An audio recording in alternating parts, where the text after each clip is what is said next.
Et justement, lors du bilan de session à l'Assemblée nationale, François Legault qui a largué une véritable bombe aujourd'hui. Il veut passer un message aux islamistes qui tentent d'inculquer leurs valeurs aux élèves québécois. Le premier ministre se dit carrément prêt à légiférer pour empêcher les prières en public. Claudie Côté.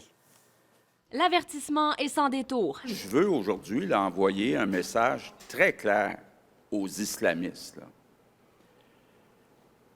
Les valeurs fondamentales qu'on a au Québec, comme la laïcité, comme l'égalité homme-femme, bien, on va se battre, puis jamais, jamais, on va accepter que des personnes essaient de ne pas respecter ces valeurs qui sont fondamentales au Québec. Les allégations de violation de la loi sur la laïcité se multiplient, choquent le premier ministre.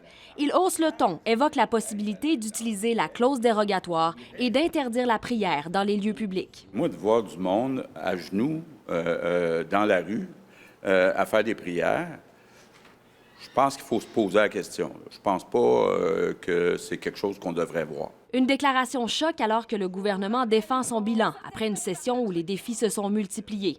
Le dernier en liste, l'élection de Donald Trump. Je me dis des fois, là, hey, j'ai eu la COVID, puis là, j'ai Donald Trump. Les déboires de Nordvolt. En affaires, en économie, ce qui est important, c'est la moyenne au bâton. Une odeur de rigueur budgétaire. Pas question de comprimer les dépenses. Il est question de respecter l'augmentation de budget. François Legault gère les déficits comme un péquiste et taxe nos entreprises comme Québec solidaire. C'est ça, François Legault.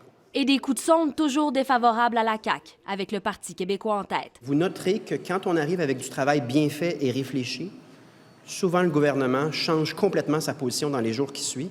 Ça veut dire qu'on fait notre travail malgré qu'ils sont 89 députés et que nous ne sommes que 4 députés. François Legault ne fait pas de cas de sa cote de popularité en chute libre. Là, le matin, quand je me lève, là, je pense économie, surtout depuis l'arrivée de Donald Trump. Comment je fais pour protéger le portefeuille des Québécois? Comment je fais pour protéger l'économie du Québec?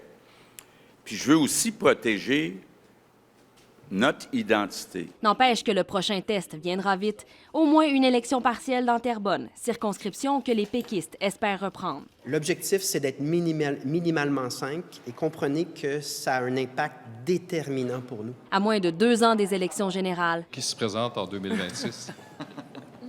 On est tous ici, on est tous un caucus uni. La fronde-boisie n'a peut-être pas ébranlé l'esprit solidaire, mais éclipsé l'arrivée de Ruba Gazal. C'est arrivé un petit peu au même moment où moi je suis arrivée comme porte-parole. Je peux quand même vous dire que j'aurais aimé que ça se passe dans une atmosphère un peu plus calme. Un nouveau chef libéral pourrait changer la donne. Tous les autres partis politiques aimeraient, je pense, vivre l'effervescence qu'on vit au Parti libéral du Québec. Et malgré les sondages, les rumeurs qui définissent déjà les successeurs potentiels, François Legault assure qu'il reste sans condition. J'ai déjà vécu ça dans d'autres partis où il y avait des dauphins qui poussaient. Là. Je me sens pas poussé, puis j'ai été très clair. Je serai le chef de la CAQ pour l'élection de 2026. Claudie Côté, TVA Nouvelles, Québec.